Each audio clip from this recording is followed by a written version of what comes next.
Guess who's not laughing at your dirty shirt anymore? Let's paint a very specific picture. It's a Saturday night dinner party. You're sitting across from a guy who's a VP of digital transformation. Next to him is a woman who's a director of brand synergy. They're talking about their latest slide decks. They're using words like alignment, optimization, and pivoting. They look at you. They see the slightly rougher hands. They see the Carhartt jacket you threw on the chair. They see the smudge of grease on your forearm that you missed in the shower after finishing a project. You see that tiny, polite flick of pity in their eyes. They think you're the backup plan. They think you're the one who didn't make it to the boardroom. They think your life is a series of cold mornings and heavy lifting while they're changing the world from a MacBook. And then the lights go out. The smart home system glitches. The AC dies in a heat wave. A pipe in the basement decides it's had enough and starts pouring water onto their $10,000 rug. Suddenly, the masters of the universe are helpless. They're staring at a screen that won't turn on, holding a phone they don't know how to use to fix a physical crisis. They look at you, and you don't look like a backup plan anymore. You look like a god, the great deception. For 30 years, we've been sold a lie that smart people work with their minds and other people work with their hands. We told a whole generation of women, especially, stay clean, stay in the pink collar lanes, HR, marketing, admin. Don't get your hair messy. Leave the heavy lifting to the guys who didn't go to college. We convinced ourselves that moving data was superior to moving atoms. We created a world where people know how to manage a project but don't know how to hammer a nail. We created senior executives who are one power outage away from being completely incompetent. But here's the reality check. You can't align a burst pipe. You can't pivot a blown transformer. And AI, for all its terrifying brilliance, cannot show up at 3 a.m. to keep your house from flooding. The person with the dirty shirt is the only one who actually knows how the world works. And when you combine that grit with an executive brain, you don't just have a job, you have leverage, the power of the double threat. I'm not telling you to drop out of the corporate world and just get a trade. I'm telling you to stack them. The most powerful person in the room is the one who is overeducated and overskilled. Imagine a woman who spent 10 years in corporate finance and then decided to get her master electrician's license. She can out-negotiate a vendor in the morning because she knows the math.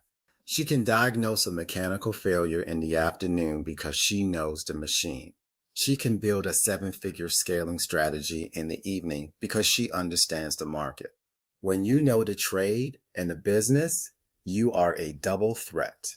You have the executive vision to see the big picture and the technical skill to make sure the picture actually gets hung on the wall. You can't be lied to by contractors. You can't be replaced by an algorithm. And you definitely can't be laid off by a board of directors who doesn't know the difference between a circuit breaker and a light switch. The new power suit.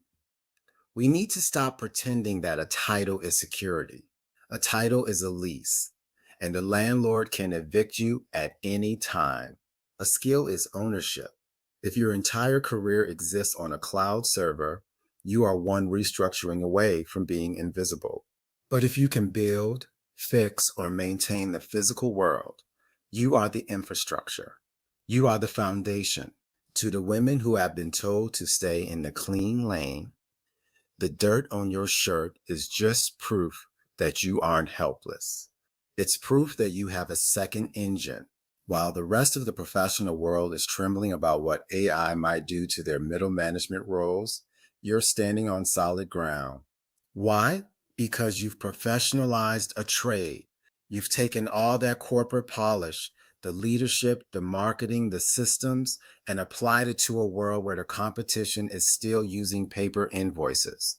The business of being real. Someone still has to do the accounting.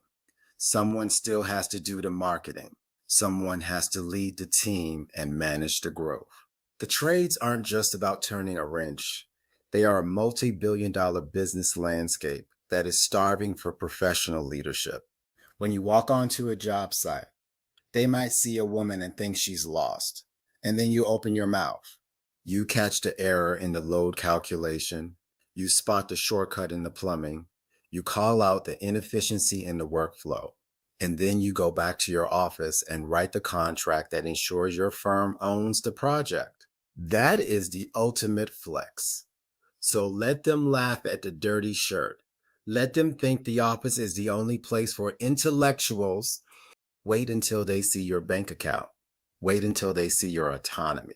Wait until they realize that while they were chasing status, you were building substance. While they were leaning into a corporate culture that views them as replaceable, you were leaning into a reality that views you as essential. The suit is a costume. The dirty shirt is a badge of honor. The hybrid, the one who can lead the boardroom and fix the boiler, is the only one who is truly free. Stop pretending your title is your power. Start building a skill that makes you the most interesting, most capable, and most dangerous person in the room.